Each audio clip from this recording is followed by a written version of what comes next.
এতিয়া আপুনি সব ৰাইজ আমাৰ দিল্লীত যে চৰকাৰ আছে 216টা দৰৱ ৰাইজৰ কাৰণে এই স্বাস্থ্য কেন্দ্ৰবোৰত 216টা দৰৱ বিনামূলীয়াকৈ দি আছে আৰু আমাৰ স্বাস্থ্য কেন্দ্ৰবোৰত আমাৰ চৰকাৰে এটাই বিনামূলীয়াকৈ দি আছে তাৰ নামটো হৈছে পেৰাচিটামল আৰু নাই তেতিয়া হলে আমি 216টা দৰৱ বিনামূলীয়াকৈ আমাক লাগে নে নাই আমাৰ স্বাস্থ্য কেন্দ্ৰত লাগে নে নাই তাত ডক্টৰ লাগে নে নাই তেতিয়া হলে আম আদমি পাৰ্টি আনিব লাগিব ইয়াত ডক্টৰ আম আদমি পাৰ্টি আনিব পাৰিব 216টা দৰৱ আম আদমি পাৰ্টি আনিব পাৰিব ৰাইজ একেবাৰে আপোনালোকে মনত সুমিয়াই লওক আৰু ঘৰে ঘৰে কথাটো ক'বও লাগিব আম আদমি পাৰ্টিক বিচাৰিছে কিন্তু বহুত ৰাইজ ওলাই আহিব পৰা নাই আঁচনি লৈ আছে কাৰোবাক ভয় ভাবুকি দিছে বিভিন্ন কাৰণত তেওঁলোক ওলাই অহা নাই কিন্তু ভোটটো বাকচটো ফুলোতেতো অকল ঝাৰুৱে ওলাব আমাৰ নিৰ্বাচনী প্ৰচাৰ আমাৰ যথেষ্ট ভাল চলিছে আমি যথেষ্ট আশাবাদী ৰাইজৰ সঁহাৰি পাইছো য'তে গৈছো ৰাইজে ওলাই আহিছে আমাক সঁহাৰি জনাই আছে আৰু আম আদমি পাৰ্টি যদি চৰকাৰত আহে কি কি কাম কৰিব নকৰিব ৰাইজৰ মাজত আগ্ৰহ জাগিছে তেওঁলোকে সুধিছে জানিবলৈ বিচাৰি আছে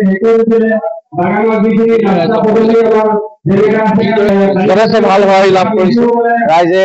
ওলাই আহিছে মই তাকে কলো যে তেওঁলোকে আম আদমি পাৰ্টি যদি চৰকাৰ ভৱিষ্যতে গঠন হয় কি কি ভাল কাম হ'ব কি ধৰণে ৰাইজে যিটো আজি তেওঁলোকে ভুক্তভোগী হৈ আছে তাৰ পৰা কেনেকে এটা সঁহাৰি পাব তাৰ পৰা কেনেকে পৰিত্ৰাণ পাব এই কথাখিনি ৰাইজে জানিবলৈ বিচাৰি আছে আৰু যথেষ্ট ভাল সঁহাৰি পাইছো আমি কোনো কেণ্ডিডেটক মই বিশেষ ক'ব খোজা নাই কিন্তু মূল প্ৰতিদ্বন্দ্বিতা বিজেপি দলৰ লগত ঋণৰ পৰিশোধটো কোনে কৰিব আমিয়ে কৰিম আমাক নোসোধাকে চৰকাৰে ঋণৰ ওপৰত ঋণ লৈ আছে চৰকাৰেতো নিদিয়ে গতিকে তেওঁলোকে যিটো কাম কৰি আছে অসমৰ ভৱিষ্যতটো অন্ধকাৰৰ পিনে ঠেলি আছে ঋণৰ ওপৰত ঋণ লৈ গৈ আছে ৰাইজৰ অসমৰ ভৱিষ্যত অন্ধকাৰৰ পিনে ঠেলি আছে আমি তাক বিৰোধিতা কৰিছো কাৰণ চৰকাৰ চলাব পৰা নাই তেওঁলোকৰ ৰেভিনিউ কালেকশ্যন নাই আৰু যিখিনি হৈছে দুৰ্নীতিৰ পইচাখিনি নাইকিয়া কৰি পেলাইছে সেইকাৰণে ঋণৰ ওপৰত ঋণ লৈ গৈ আছে আমি কোনোপধ্যে এইটো মানি নলওঁ বিকল্প চৰকাৰ চিন্তা কৰি ভোট দিব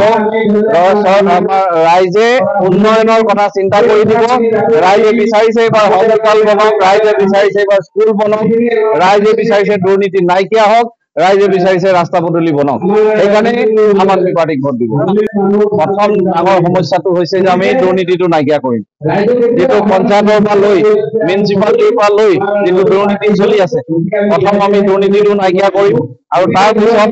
উন্নয়নৰ কাম যোনটো স্তব্ধ হৈ গৈছে সেই উন্নয়নৰ কামখিনি আমি আগবঢ়াম আমি স্কুল বনাম হস্পিটেল বনাম ৰাস্তা পদূলি বনাম বিভিন্ন ৰকমৰ সমস্যা আছে প্ৰত্যেকটা জাতি জনগোষ্ঠীৰ সুকীয়া সমস্যা আছে এই সুকীয়া সমস্যাখিনি সমাধান কৰাৰ আমাৰ এটা মূল এজেণ্ডা হিচাপে লৈ আমি